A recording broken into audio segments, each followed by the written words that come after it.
لو تناهيتم إلى سر الحياة وصنعتم كائنا حيا نرى. اللہ نے ہمیں حکم دیا اعدوا لهم ما استطعتم من قوة، اے ایمان والو اسلام دشمنوں کے خلاف مضبوط قوت تیار کر کے رکھو. عسکری لحاظ سے اپنے آپ کو بولو مضبوط کرو. تو کوئی بھی اسلامی ملک ہو اس کی فوج کا مضبوط نہیں بہت مضبوط ہونا ضروری ہے. اس لیے ملک پہ کبھی کمپرومائز مت کیا کرو. اب اس میں کوئی صوفی غلط تعویل کر سکتا تھا کہ ایکچولی اس سے ایمان کی مضبوطی مراد ہے, ہمیں نمازیں میں زیادہ دل وہ بھی لگانا چاہیے, نمازوں میں زیادہ دل. اللہ نے فرمایا وَمِن رِبَاطِ الْخَيْلِ, جنگ کے اسباب اور وسائل اختیار کرو جس میں گھوڑے باندھنا. حدیث میں آتا ہے الا ان القوۃ الرمی, یہ جو نبی اللہ نے فرمایا نا کہ قوت جمع کرو, اس سے مراد تیر اندازی ہے, پھینکنے کی طاقت. میزائل بناؤ, بم بناؤ, اسلحہ بناؤ, مضبوط فوج بناؤ, پھر ڈیفنس ہوتا ہے. باتوں سے ڈیفنس بولو نہیں ہوتا. تو پاکستان میں بہت ساری چیزیں نیگیٹو ہیں, لیکن ایک چیز بہرحال بڑی خاندانی ہے کہ اسلامی ملکوں میں صرف 2 ملک رہ گئے ہیں جن کی فوج ایک پاورفل ہے اور ان کے فوجیوں میں لڑنے کا جذبہ ہے. یہ عام فوجی بیچارے جانے دے رہے ہوتے ہیں, ان کو برا بھلا مت کہا کرو. کتنے لوگوں کو میں جانتا ہوں روزانہ شہادتیں بارڈر کی حفاظت میں. تو آپ کا کسی سے اختلاف ہے وہ ایک الگ ہے بھائی, وہ تو ہوتا ہے. کوئی سارے تو ہم جو مشرف سے نہیں ہمارا کتنا اختلاف تھا, لیکن اپنے ملک کی آرمی کو ایز اے آرمی اور فوجیوں کو ہی برا بھلا کہنا شروع کر دو جو بیچارے لڑ رہے ہیں, جان دے رہے ہیں, تو ملک کا بیڑا غرق. اور جب بیڑا غرق ہوگا تو فوجیوں کا نہیں ہوگا, ہمارا ہوگا. یہ ذہن میں رکھنا, کیونکہ فوج کے جتنے بڑے بڑے ہیں وہ سارے پتلی گلی سے نکل لیں گے, قربانی کا بکرا ہم بنیں گے. تو یہ فوج کی حفاظت یہ ہماری مجبوری ہے, فوج کی مجبوری نہیں ہے. سمجھ رہے ہو, فوج کی مجبوری نہیں ہے. تو یہ چیز کو سمجھنا چاہیے. تو اپنا اختلاف اس حد تک آگے نہ لے کے جائیں کہ ملک کی سالمیت ہی خطرے میں پڑ جائے, یہ غلط ہو جائے گا. اور اچھے لوگ فوج میں جائیں. کتنے لوگ ہیں میں ان کو کہتا ہوں تم آرمی میں جاؤ, بھائی اس آرمی میں بھائی اگر ہم اچھے لوگ نہیں جائیں گے تو ملک کی باغ ڈور تو خراب لوگوں کے ہاتھ میں آ جائے گی نا, پھر روتے پھرو گے ساری زندگی. تو کبھی بھی جذبات میں آ کے وہ کام نہیں کرنا چاہیے جو مستقبل میں آپ کی تباہی اور بربادی کا ذریعہ بنے. تو اس لیے نوجوانوں کو چاہیے دھڑا دھڑ جائیں, جو بھی اچھے لوگ ہیں آرمی میں جائیں, جوائن کریں. ملک 3 طاقتوں سے چلتا ہے. ایک بیوروکریٹ سے چلتا ہے جو CSS کر کے اکثر جاتے ہیں, ایک عدلیہ سے چلتا ہے عدالتوں سے, 4 طاقتوں سے چلتا ہے ملک. ایک فوج سے چلتا ہے, دوسرا بھی فوج سے استغفر اللہ, یعنی ویسے چلنا جو چاہیے ویسے تو ایک بھی فوج سے چلتا ہے, دوسرا بھی فوج سے, تیسرا بھی فوج سے, چوتھا بھی فوج سے. تو اس کا تقاضا یہ کہ فوج میں ہی جاؤ. اس کا تقاضا یہ نہیں ہے کہ فوج سے کنارہ کشی. جب چلتا ہی ان سے ہے تو پھر تو اچھے لوگوں کو جانا چاہیے نا. کیا خیال ہے؟ اب میں سیاسی بیان دیتا ہوں. تو ملک 4 طاقتوں سے چلتا ہے, یعنی چلنا چاہیے. ایک فوج سے چلتا ہے. لوگ مجھے کہتے ہیں یہ الیکشن میں اتنی دھاندلی ہوئی ہے, فوجیوں نے وہ اس کو لے آئے فلانے کو لے. میں کہہ رہا ہوں پچھلی دفعہ کون سا کوئی دھاندلی نہیں ہوئی تھی, پچھلی دفعہ بھی یہی ہوا تھا, تو پچھلی دفعہ اس سے پچھلی دفعہ بھی, تو پہلی دفعہ ہوئی ہو تو روئے نا آدمی. ہمارے سیاسی لیڈروں کا مسئلہ یہ ہے کہ جب دھاندلی کر کے ان کو لاتے ہیں تو فوج زندہ باد, جب فوج کہتی ہے ہٹو وہاں سے دوسرا آ رہا ہے تو یہی فوج مردہ باد. تو میرا اور آپ کا تجزیہ جو فوج کے بارے میں ہوگا وہ اخلاص پر مبنی ہوگا. سیاست دانوں کا جو ہوتا ہے وہ اخلاص پر مبنی نہیں ہوتا. آپ پرانے کلپ نکال کے دیکھ لو, انہی سیاست دان کے جو آج فوجیوں کے ساتھ بیٹھے ہوئے ہیں, کل یہی فوجیوں کو 2 نمبر منافق. تو ایک صاحب نے مجھے کہا بیان کیوں نہیں کرتے فوج کے خلاف, کتنا سیاسی ظلم کیا فوج نے, الیکشن میں دھاندلی کر کے فلاں کو لے آئے. میں نے کہا جس کو لے آئے پچھلی دفعہ یہ کہہ رہے تھے دھاندلی کی ہے, الیکشن شفاف نہیں ہے, ہم نہیں آئے, ہمیں پیچھے رکھا گیا. اب ان کو آگے لایا گیا تو کہہ رہے الیکشن بالکل شفاف ہوئے ہیں, تاریخ میں اس سے زیادہ اچھے الیکشن کبھی ہوئے ہی نہیں.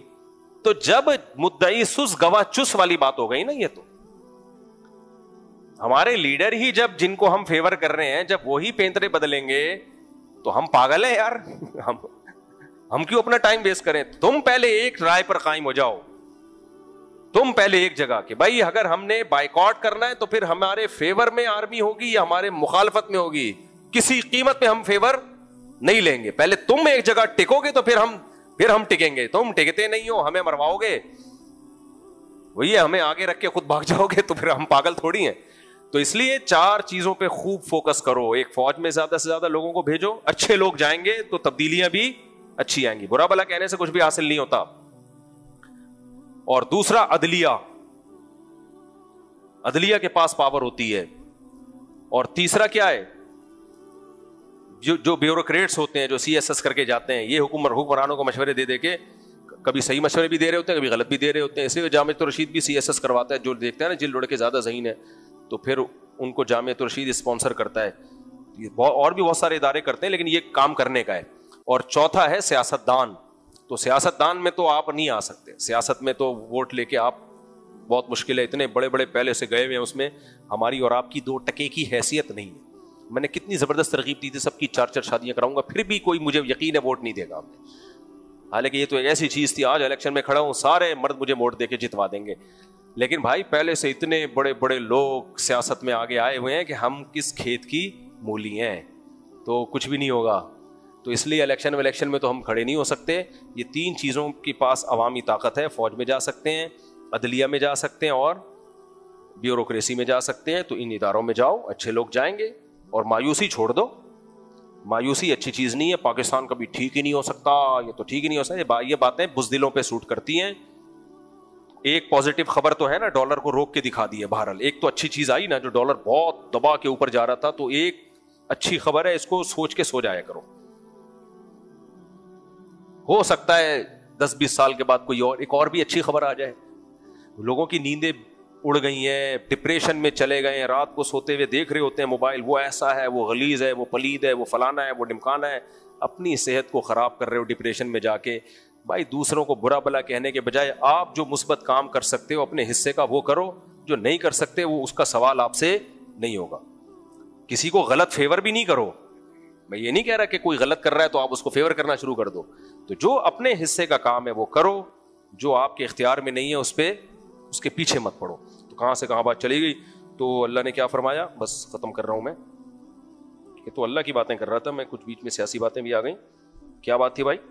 ہاں, اللہ نے فرمایا اعدوا لهم ما استطعتم من قوہ, دشمن کے خلاف مضبوط طاقت جمع کرو. کیونکہ ہم پاکستانی ہیں, ہمارے اپنے پھڈے الگ ہیں, لیکن ان پھڈوں کا ہمیں نہیں پتا کہ اسلام دشمن قوتیں فائدہ اٹھا رہی ہیں. سمجھ رہے ہو؟